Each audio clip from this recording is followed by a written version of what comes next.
Artisans, porteurs de projets, apprentis, les chambres de métiers de l'artisanat vous accompagnent. La CMA, artisan de la nouvelle économie, présente Sud Radio, c'est ça la France, Nathalie Schrengerma.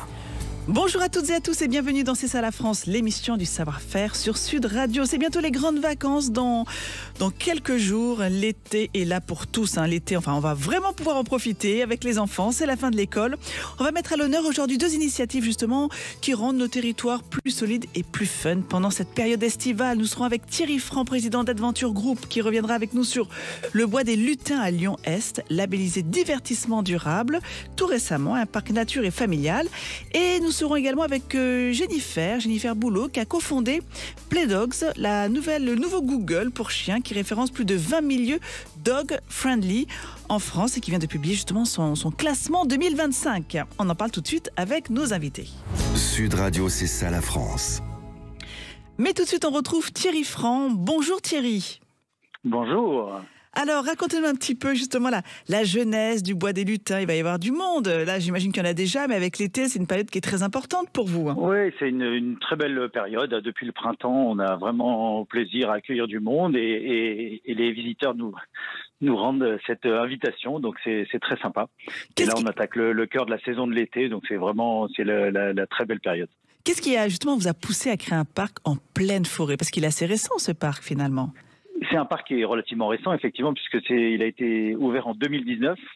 Et c'est un parc qui est réfléchi dès le départ pour permettre un vrai équilibre, à la fois de faire que chaque visiteur, les petits, les moyens comme les grands, se fassent plaisir, qu'on soit dans un environnement naturel, préservé et avec une approche le plus responsable possible. C'est-à-dire que chaque jeu, chaque attraction est travaillée pour qu'on s'intègre le plus judicieusement dans le paysage, qu'on soit le plus frugal en énergie et qu'en même temps on se fasse complètement plaisir, on ait plein d'émotions et surtout plein de partage entre les petits et les grands, entre les petits et les grands-grands ou les grands-parents. Voilà, il y en a pour tous les goûts. Qu'on ne perde pas effectivement la dimension divertissement, mais en étant responsable. D'ailleurs, vous avez été récompensé avec ce label divertissement durable qui vous a été remis tout récemment. Donc, ça a quelle valeur? Ça représente quoi pour vous, pour vos équipes? On a eu l'honneur effectivement d'être labellisé divertissement durable. Ce prix a été remis par la ministre déléguée au tourisme. Mais oui. Voilà, on était très très fiers. Effectivement, c'est quelque chose qui est très important en premier chef pour nos équipes parce que c'est un travail de longue haleine qui est fait depuis la création du parc et on essaye de travailler avec le plus d'engagement et le plus de responsabilité possible et d'avoir ce label vient sanctionner, vient marquer et donner beaucoup de fierté et beaucoup d'encouragement pour poursuivre surtout nos actions. Alors qu'on comprenne bien, ce sont des engagements qui sont multiples. Ce qui montre bien qu'on peut créer un parc, on peut venir s'amuser, mais tout en respectant l'environnement, des règles sociales, économiques. Alors racontez-nous justement au niveau de l'environnement, quelles sont les actions que vous avez qui vous tenaient à cœur? Voilà, c'est important l'environnement et on verra sur les autres sujets après parce qu'on a toujours l'impression que la responsabilité, le divertissement durable, ça se limite à l'environnement, mais c'est pas du tout que ça. Mais effectivement, en termes d'environnement, on a des attractions qui sont très intégrées, qui consomment pas ou peu d'énergie. On a un site qui consomme très peu d'énergie. Une grosse partie des aménagements est fait avec les matériaux du site. On travaille avec des partenaires, des acteurs locaux. Toutes nos fournitures viennent de la région, on peut aménager et produire localement. On a également une restauration qui est artisanale, ce qui est extrêmement rare dans les parcs de loisirs parce que c'est extrêmement compliqué. Mais on a une vraie maîtrise de toute la chaîne et de la production et puis jusqu'aux visiteurs. On valorise le circuit court. On valorise le circuit court, mais aussi le beau produit et la belle expérience. Alors au niveau social, ça c'est assez étonnant. Vous comment on dit ça? Vous mettez en avant, en tout cas vous êtes un adepte du recrutement sans CV. Ça, c'est innovant. Oui, effectivement, on est un adepte du recrutement sans CV. C'est finalement un moyen pour mettre sur le même plan et le collaborateur et le visiteur. On part du principe que si les collaborateurs sont épanouis et prennent plaisir dans leur job, grandissent, sont accompagnés, sont formés, trouvent leur place et ont du sens dans leur job, ils vont être très bons auprès de nos visiteurs. Et effectivement, les retours, j'allais dire, pas tant des collaborateurs que même des visiteurs sont très bons parce qu'on a des collaborateurs engagés qui se font plaisir au quotidien, même si c'est un vrai travail. Le divertissement, ça peut être sympa, cool, et on a tous le sourire, mais c'est un vrai travail. Oui, il faut avoir on garde son âme d'enfant et en même temps, il faut effectivement, comme vous dites, c'est un vrai travail avec des vraies responsabilités. Mais en fait, vous avez surtout envie d'essayer de juger la motivation, quoi, avant tout. Exactement. C'est avant tout un savoir-être et c'est autant valable pour des équipes de restauration que pour les comédiens. On a de nombreux spectacles et de la même manière, on attend à la fois cet engagement humain. Mais aussi, on attend et on s'impose en tant que manager d'accompagner chacun dans son développement, son épanouissement pour qu'il se fasse plaisir durablement. Mais alors, au niveau des nouveautés, des animations, il faut constamment se renouveler. Alors, c'est quoi le rythme? C'est tous les combien qu'on va changer une animation ou l'améliorer ou en intégrer une nouvelle? Comment ça se passe à ce niveau-là? Notre métier, comme vous dites tout à fait, c'est de renouveler l'envie, de raconter des histoires, toujours des histoires et des nouvelles histoires. Et effectivement, c'est tantôt avec des nouvelles attractions, tantôt avec des nouveaux spectacles, voilà, des périodes d'animation sur le temps de la fête des ancêtres, par exemple, que certains appellent Halloween, mais nous, c'est pas du tout ça, c'est revisité. C'est vraiment une manière de faire que l'expérience de chaque visiteur soit nouvelle à chaque fois. Donc tous les ans, on travaille, on se réinvente. Et on est vraiment là pour faire que chaque visite soit presque un peu unique pour nos visiteurs. Et alors, est-ce que vous les testez toutes, les animations? Est-ce que c'est une obligation? Mais c'est indispensable. C'est indispensable. Non, mais c'est indispensable et c'est également avec beaucoup de plaisir parce que, comme je vous disais, c'est chaque attraction, chaque jeu, chaque spectacle est fait pour que ça corresponde à chacun. Et les petits, les moyens comme les grands, il y a toujours des passerelles vers les uns et les autres. Et c'est ce qui fait une expérience assez particulière et j'irais presque un peu extraordinaire dans le Bois des Lutins, c'est que chacun va y trouver son bonheur, tantôt des moments de détente, tantôt des moments un peu plus d'émotion, de rire, toujours dans le partage. Et quelle est la nouveauté de cette année qu'il faut absolument aller voir? Alors cette année, on a plusieurs nouveautés. On a d'abord un tout nouveau spectacle, mais ça qu'il faut venir voir chaque jour. On a une nouvelle attraction qui est en train d'être lancée, qui est prévue pour la fin du mois de juin et qui est lancée tout simplement ce week-end. Ça s'appelle le Marécage des Trolls. Et puis après ça, là on lance, parce que comme vous parlez de nouveautés, on lance également la saison des soirées spectacles qui ont lieu chaque été. Oui.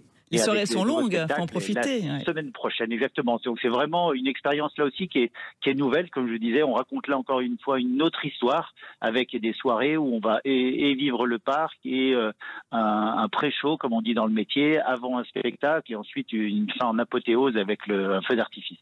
Alors vous attendez combien de visiteurs? L'année dernière, vous avez reçu près de 100 000 visiteurs en 2024. Quels sont les objectifs alors pour la saison à venir? Nos objectifs, c'est à la fois d'avoir un peu plus de visiteurs toujours parce que on a envie de toujours plus raconter des histoires et toujours un peu plus de gens, mais aussi surtout de la raconter plein de belles histoires. Donc c'est pas qu'une course au nombre de visiteurs, même si bien sûr que ça nous fait plaisir, mais c'est surtout de continuer à faire vivre des beaux moments. Ce sont des visiteurs, j'imagine, surtout de la France, dans un premier temps. C'est beaucoup des visiteurs de la France, mais qui viennent. On est un parc régional, donc nos visiteurs viennent en règle générale, pour la plupart, jusqu'à 1 heure autour du parc.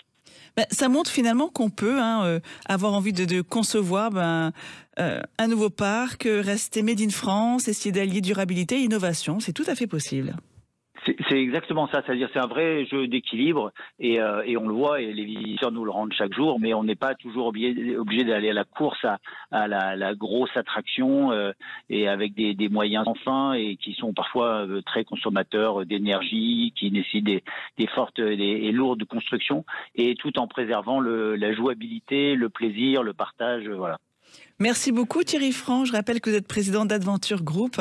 Merci de nous avoir présenté le Bois des Lutins. C'est joli en plus, c'est très poétique. Le Bois des Lutins à Lyon-Est. Beaucoup. Et à très bientôt. Merci, au revoir. On va se quitter un court instant, puis on va se plonger dans un autre univers. On découvrira Jennifer Boulot, qui a créé son application Play Dogs. Grâce à ça, vous pouvez trouver tous les endroits où les chiens sont acceptés et même attendus. À tout de suite. Artisans, porteurs de projets, apprentis, les chambres de métiers de l'artisanat vous accompagnent. La CMA, artisan de la nouvelle économie, présente Sud Radio, c'est ça la France, Nathalie Schrengerma. Bienvenue de retour dans C'est ça la France, l'émission du savoir-faire français, j'en perds mes mots. On vient de plonger dans l'univers bucolique et engagé du bois des lutins, où vous l'avez vu, le durable rime avec émerveillement. Et puisque l'été arrive et que les escapades sont au programme, cap désormais sur une autre manière de profiter pleinement de nos territoires avec nos chiens. Vous allez découvrir justement Jennifer Boulot, la cofondatrice de Play Dogs, une application qui transforme nos vacances en aventure dog friendly. Elle est avec nous, on en parle tout de suite. Sud Radio, c'est ça la France. Bonjour Jennifer Boulot. Bonjour. Alors racontez-nous comment est née cette idée de Play Dog. Vous êtes passé en plus très rapidement, de ce que j'ai pu lire, de quasiment peu de visiteurs à 170 000 en à peine 2 ans, en 18 mois. On est même à 210 000 là. Alors j'imagine que vous avez un animal de compagnie. C'est peut-être c'est du vécu. Exactement, c'est du vécu. Puis pour preuve, avec cette croissance, on n'est pas les seuls. Je m'étais bien renseignée sur l'alimentation, l'éducation, et je ne pensais pas que ce serait si difficile de trouver des endroits où la balader et l'emmener avec moi dans mon quotidien. Alors je le vois d'ailleurs sur les terrasses de café, souvent des personnes avec justement un chien qui demandent une gamelle avec de l'eau ou un petit morceau de jambon quand c'est possible. Et c'est vrai que l'accueil n'est pas le même d'un restaurant à un autre. Donc effectivement, c'était important pour les propriétaires d'animaux de compagnie qui se baladent avec eux de pouvoir justement repérer les endroits dog-friendly. Exactement, parce que l'accueil, parfois il n'y en a pas, puisque les chiens ne sont pas autorisés. Parfois, ça va être une question de taille de chien, puisqu'il peut y avoir de la discrimination aussi par race. Et parfois, il y a des chiens aussi qui sont plus ou moins bien accueillis. Donc tout ça, nous le référençons grâce à nos utilisateurs. L'application est collaborative et gratuite, qui vont justement partager leurs expériences en communiquant à la communauté les endroits où ils sont allés, où on accepte les chiens et si on est reçu et comment on l'est, en partageant également des photos. Alors pour ceux qui nous écoutent, qui n'ont pas encore choisi leur lieu de vacances, quel est le classement 2025, par exemple, des meilleures plages qui acceptent nos animaux de compagnie? Allez, le top 5. On en a profité, parce qu'on a près de 1600 plages qui sont référencées. Le top 5, on a la plage d'Argins à Fréjus, donc dans le Var. Ensuite, on a une plage du Calvados, la plage de Pénédépi. Bouches-du-Rhône, plage de la Ciotat. Calvados de nouveau, la plage des Dunes de Cabourg, et Toulon, le Var, la plage du Mourillon. Alors c'est bien, c'est qu'au moins on a l'embarras du choix. On peut aller en Normandie, on peut aller dans le sud de la France. Alors quand vous dites qu'ils sont dog-friendly, ça veut dire quoi? C'est qu'ils prévoient des endroits où on peut déposer, on peut déjà l'animal est accepté sur la plage, et j'imagine qu'il y a des aménagements aussi. Il est aussi accepté toute l'année, parce qu'il y a plus de 90% des plages qui ne sont pas acceptées, souvent de mai à septembre. Donc souvent les mamans, on a de plus envie d'aller à la plage avec son chien. Donc déjà elles sont dog friendly, et il y a des aménagements des distributeurs, notamment à déjection par exemple. Mais c'est déjà un grand point d'être accepté toute l'année. Oui, c'est ça. Et il faut aussi que les propriétaires d'animaux de compagnie respectent les règles. Voilà, mais je pense que ça va de soi, puisque c'est quand même un plaisir de pouvoir cohabiter tranquillement. Quelle est la part de contribution des utilisateurs? Et racontez-nous justement comment ça se passe concrètement si on veut signaler un lieu qui est dog-friendly. Oui, alors comme l'application est collaborative, sur l'application, il y a un plus pour justement ajouter parc, balade, plage, restaurant, hébergement. Et les utilisateurs peuvent aussi faire eux des signalements, des modifications, parce que aussi tous les lieux évoluent. Les modifications, ça passe aussi par des ajouts de photos. Et nous ensuite, on va gérer ce flux et les évolutions de tous ces lieux. Et est-ce que vous intégrez déjà de l'intelligence artificielle? Et si oui, qu'est-ce qu'elle apporte justement à l'expérience? On va personnaliser le contenu, parce que en fonction d'où on est situé, parce qu'on est aussi basé dans 12 pays, en fonction d'où on est situé, on va pas avoir le même contenu. On va personnaliser et faire des suggestions en fonction des utilisateurs, et proposer des nouvelles balades, des parcs qui sont près de chez nous, des parcs qui vont être proches de nos lieux de vacances et de visites. Donc on a l'application collaborative, mais alors à côté de ça, vous créez des événements également, en Normandie notamment. Donc vous êtes normande d'ailleurs ou pas du tout? Non, je suis à l'Île-de-France. Mais parce que la Normandie, bon, mon mari est normand, donc je lui ai dit, allez, la Normandie, ben voilà, ils sont accueillants. Donc résultat, vous faites vos Canny Days là-bas. Exactement, c'est la semaine prochaine, le week-end prochain, on est très très contents. J'espère qu'il y aura beaucoup de monde, mais il y a du monde qui est attendu et on essaie de faire un maximum d'événements parce que l'application c'est digital, on va chercher des lieux, mais l'idée c'est aussi de se rencontrer en physique, tant pour les chiens que pour les humains. C'est plus sympa de se retrouver pour socialiser. Et c'est ce qu'on fait en créant des partenariats avec les collectivités et en créant notamment des événements comme les Canny Days. Mais alors, qu'est-ce qui se passe pendant ces événements? C'est quoi l'idée exactement? L'idée, ça va être de présenter différentes entreprises et associations et des activités pour justement que les chiens et les humains se socialisent, s'éduquent, apprennent certains types d'alimentation et puis des rencontres parce qu'en vrai, c'est toujours sympa de se rencontrer entre communautés. Se partager les bons conseils, les bons plans. Exactement. Et j'imagine que finalement cette application c'est aussi la possibilité de permettre à des propriétaires de chiens qui parfois hésitent à voyager avec leurs compagnons d'y aller quoi et du coup au lieu de le laisser dans une garderie ou on l'embarque avec soi parce que on peut trouver des lieux où ils seront acceptés. Exactement, l'idée c'est de dire regardez, c'est pas si compliqué. Oui. Ça peut l'être, mais nous, on facilite. C'est pas si compliqué de partir en vacances avec son chien. On peut en plus maintenant anticiper quand on sait sur quel lieu de vacances on va aller. On sait qu'on va pouvoir aller faire telle ou telle balade, aller dans tel parc, tel bar, tel restaurant, sans que ce soit compliqué et passer plein d'appels avant pour tout organiser. Il y a forcément quelqu'un qui l'a déjà fait avant vous.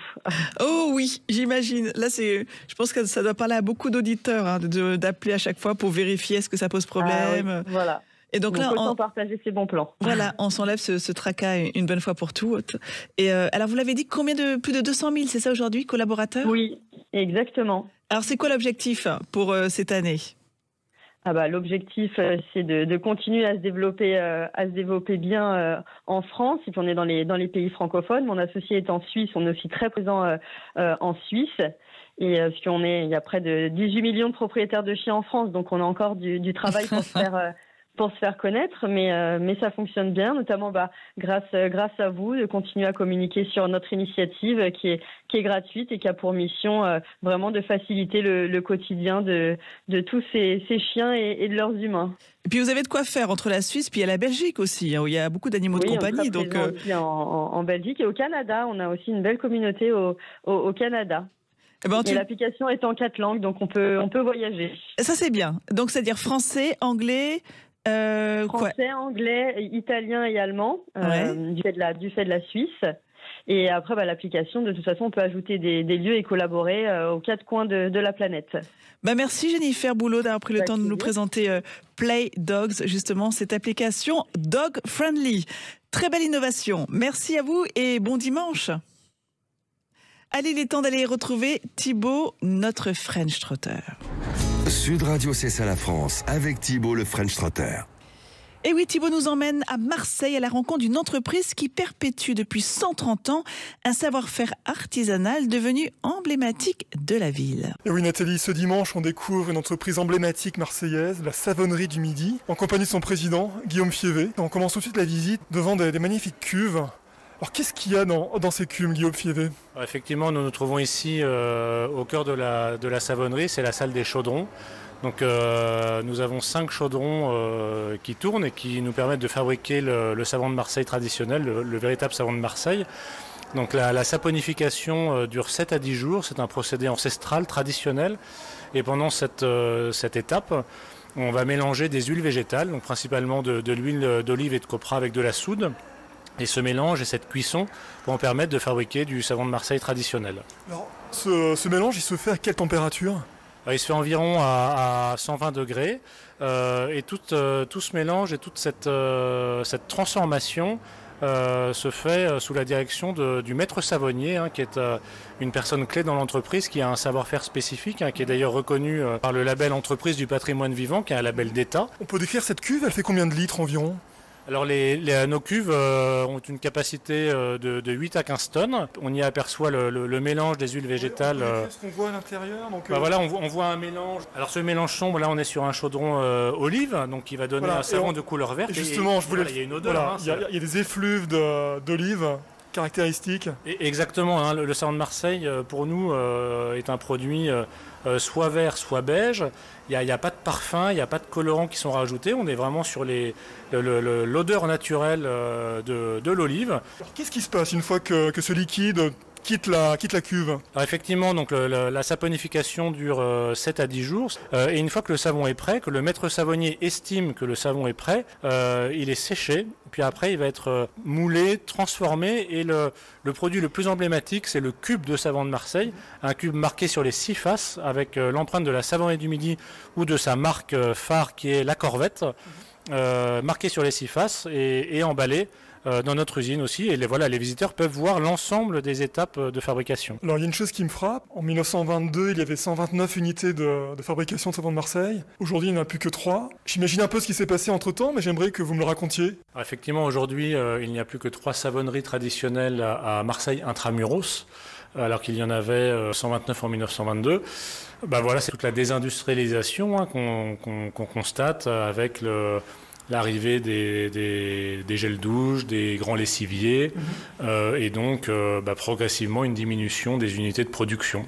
Voilà, et du tissu. Un changement drastique dans la manière de produire. Alors un changement dans la manière de produire, dans la manière de consommer aussi. En revanche, depuis quelques années, on voit quand même un retour à des valeurs traditionnelles, à la naturalité. Le savon de Marseille, on retrouve ses vertus de simplicité, ses vertus économiques, ses différents usages pour le corps comme pour la maison. Et donc il y a un retour à ces vertus et par exemple les visites d'entreprise, les visites de savoir-faire, les visites de tourisme entre guillemets industriel ou artisanal sont plutôt en développement. Je crois qu'il y a une date importante, c'est 2013. Vous avez repris cette savonnerie?